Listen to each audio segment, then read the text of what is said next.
laporin untuk tim 232, PSU 232 mungkin bisa di-share screen terlebih dahulu ya buat slide-nya dan ya, sekali lagi aku ingetin teman-teman kalau ada kendala itu mungkin tim grup anggota lain itu bisa anggota lain di grup yang sama itu bisa backup ya, biar nanti, waktunya bisa efektif gitu. Nah, karena udah 30 detik buat menilai laporin, kita beralih ke grup 232. Halo, grup 232, apakah udah siap? Sudah, Kak. Oke, kalau udah siap, wait, aku atur timernya selama 10 menit ya, dan kamu bisa jelasin project tim kamu yang telah dikerjakan di waktu tersebut mulai dari sekarang. Ya, halo selamat malam. Kami dari kelompok CC26PSU 232 ingin memperkenalkan Spectre. Spectre adalah platform pihak ketiga penyedia layanan deteksi spoofing yang dirancang untuk memperkuat lapisan autentikasi biometrik wajah Anda melalui teknologi AI tingkat lanjut. Hari ini kita akan membedah Spectre dalam beberapa poin, mulai dari latar belakang, studi kasus nyata, bedah teknologi AI, alur integrasi sistem, hingga transparansi mengenai batasan sistem kami saat ini. Mari kita lihat fundamentalnya. Apa itu Spectre? Spectre adalah gerbang keamanan cerdas yang memvalidasi apakah wajah yang dipindai adalah manusia asli atau sekadar upaya penipuan. Lalu siapa yang akan menggunakan Spectre ini? Yaitu developer yang membutuhkan sistem keamanan biometrik yang tangguh. Lalu kenapa? Karena metode konvensional seperti password rawan, retas, dan lupa sementara.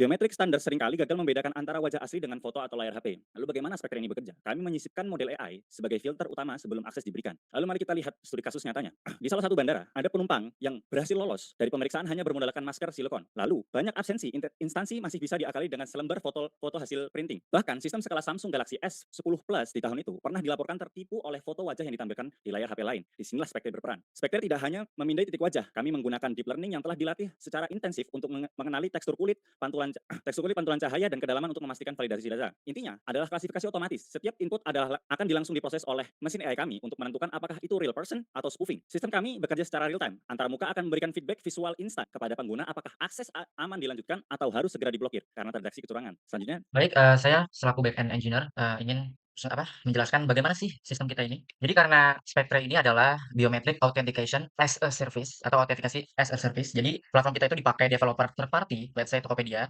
untuk penyedia autentikasi service mereka gitu. Mereka nggak usah, buat sendiri gitu kan. Alurnya seperti apa? Developer itu harus masuk ke dashboard kita, get credential-nya, inputkan webhook supaya, Spectre service bisa inject informasi inference melalui URL tersebut. Kemudian apa yang dilakukan end user? Ya mereka nge-scan wajah dan ambil foto ya. Setelah itu apa? Client app-nya itu, backend client-nya itu ngirimin data biometriknya ke autentikasi service yakni service-nya kita, Spectre. Nah, jika misalkan terdeteksi spoofing, apa yang terjadi? Ya dia disuruh minta ulang scanning wajahnya atau di-block gitu kan. Kalau sekiranya, dia autentik, asli, human gitu, ya udah login gitu. Next. Oke, tools dan resource. Jadi kita, banyak nge-utilize beberapa framework ya dan bahasa pemrograman, dimulai dari data science, kita utilize Kaggle Notebook, kemudian bahasa pemrograman tentunya Python, dan juga, platform deployer-nya kita pakai Streamlit Community, kemudian dari sisi AI engineer, kita pakai framework TensorFlow, kemudian penyedia lognya itu TensorBoard, kemudian dibangun di atas Python, dependensinya ya basic lah ya, NumPy, kemudian, skitlearn dan seterusnya. Kemudian setelah AI-nya itu nge-training, dia mendelegasikan tugas atau memberikan modelnya ke saya sebagai backend. Backend dibangun juga pakai Python untuk via API service-nya pakai Fast API, kemudian database-nya awal-awal pakai Postgres, kemudian ketika di-deploy jadi Supabase, jadi cloud gitu kan. Kemudian deploy platformnya pakai apa? Hugging Face seperti itu. Kemudian untuk front end kita pakai React, pakai Tailwind, kemudian pakai Shadcn, kemudian bahasa pemrogramannya TypeScript dan seterusnya. Dan kita bakalan ngedeploy ke Cloudflare. Next. Oke, apa sih masalahnya sekarang gitu kan? Jadi kondisi Spectre ini itu belum mengcover yang namanya deepfake atau GAN. Jadi hanya mengcover presentation attack saja gitu. Kalau face swapping real time kayak gini itu nggak ada karena corpus training kita nggak ada tuh deepfake gitu. Jadi cuma yang presentation attack aja yang tadi 6 itu. Oke, next. Oke, di sini demo ya, bisa diklik. Baik, sebagai pihak ketiga kita perlu mendaftarkan aplikasi kita kepada ini bisa di login pakai akun kita, oke, seperti ini. Lalu kita buat application, dikuatin audionya pada platform Spectre. Sini bisa banyak application di dalam webhook-nya.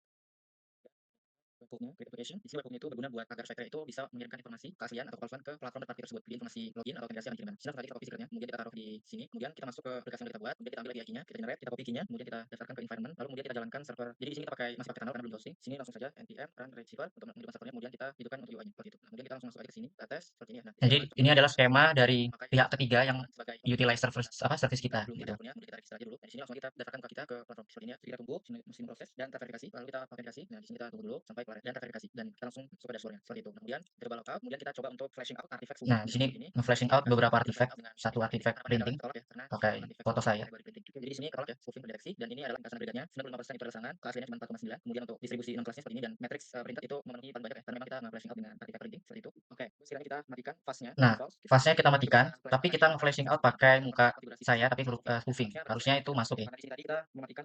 Karena AI-nya kita bypass.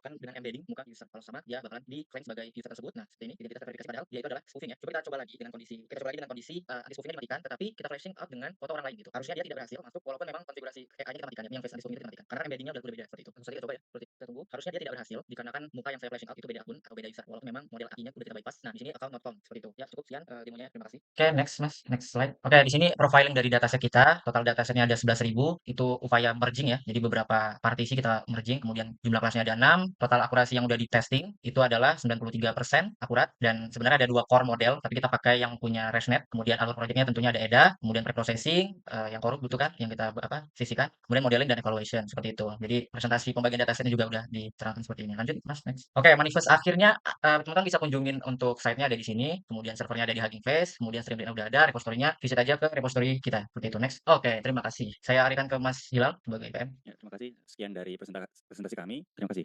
Oke, Spectre, tepuk tangan teman-teman buat Spectre, keren banget. Kebetulan aku lagi ngerjain project yang sama. Di sini aku moderator ya, bukan judges. So, keren banget, mantap. Dan ya, kita langsung masuk ke sesi penilaian ya buat Spectre. Nah, Spectre ini kayaknya bisa kolaborasi dengan Vanguard, Streetwatch semuanya, biar gak ada pelaporan palsu dan lain-lain. Terus banyak banget ini project-project yang teman-teman kerjakan. Bisa kolaborasi satu sama lain, mungkin menciptakan sebuah super app dari coding camp ini. Nah, itu kan sangat membanggakan gitu. Dan ya, ayo collab, yuk collab yuk. Nah, benar banget tuh bisa collab. Dan ya, mari menilai Spectre buat 30 detik ke depan dimulai dari sekarang ya teman-teman. Nah, sembari menilai Spectre, kita mau say hi dulu nih.